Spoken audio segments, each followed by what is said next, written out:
Welcome to another Unmuted with Marsha. There have been some newsmakers making headlines lately, and I want to spend a few minutes with you, our audience, and with our guest. It is Lynn Fitch. She is the Attorney General of Mississippi. Many have called her the architect of the Dobbs case.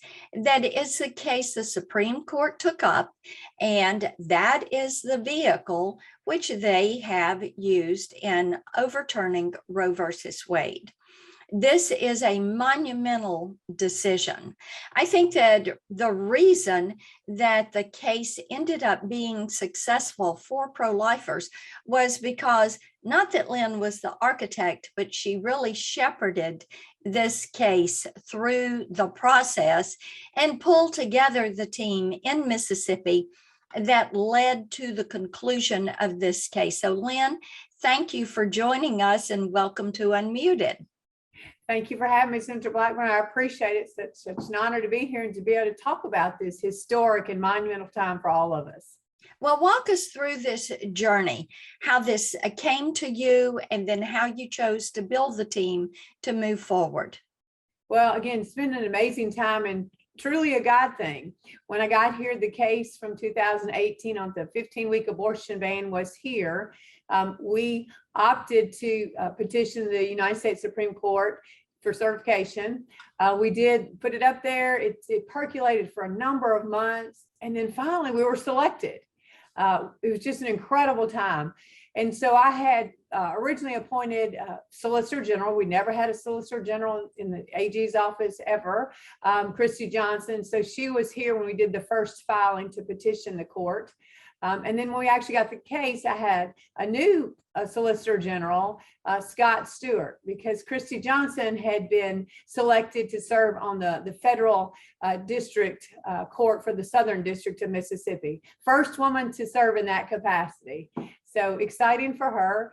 But then I got another rock star to serve as the Solicitor General, Scott Stewart. At the time he came in, we did not know that this case would be selected.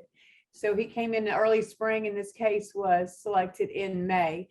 You know, and as soon as we got the case, we knew we had to have a very strategic plan on how we approached where we were going, what we're going to do with this case, who our audience is. Certainly it was a lot of coalition and partnerships that were so key to how we would respond.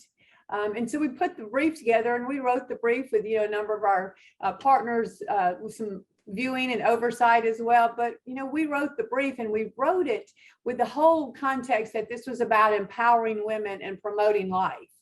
And we also stated in there time and time again, this is a rule of law question. It should always be returned to the states.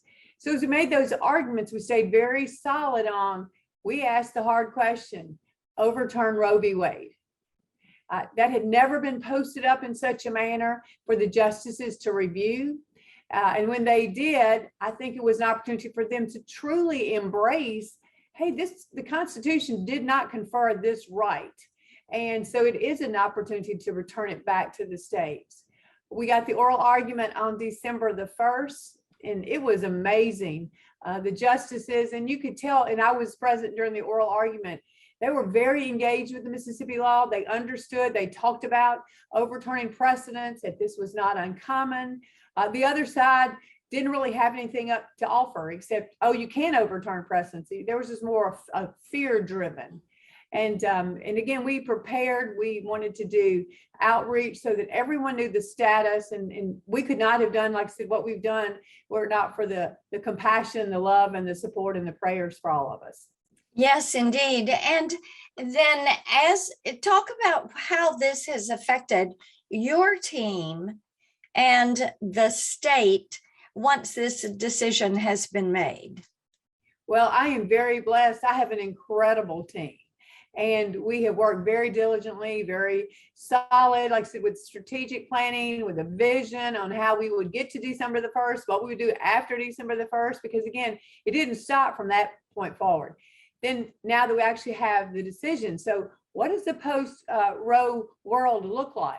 Well, we have to work together. And so the team and I, along with many other partners, legislators, we're looking at things that we have to have a very strong conversation about. And they're hard topics, like we have to talk about childcare, quality and affordable childcare. We need to talk about workplace flexibility, maternity leave, paternity leave.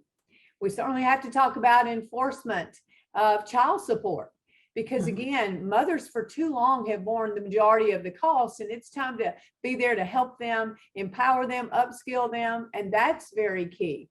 A couple of other big areas, we have to talk about how we streamline adoption processes and how we look at the foster care system, because again, there's some incredible loving families out there that are ready to take these children in, to love them and to put them in an environment where they really will thrive.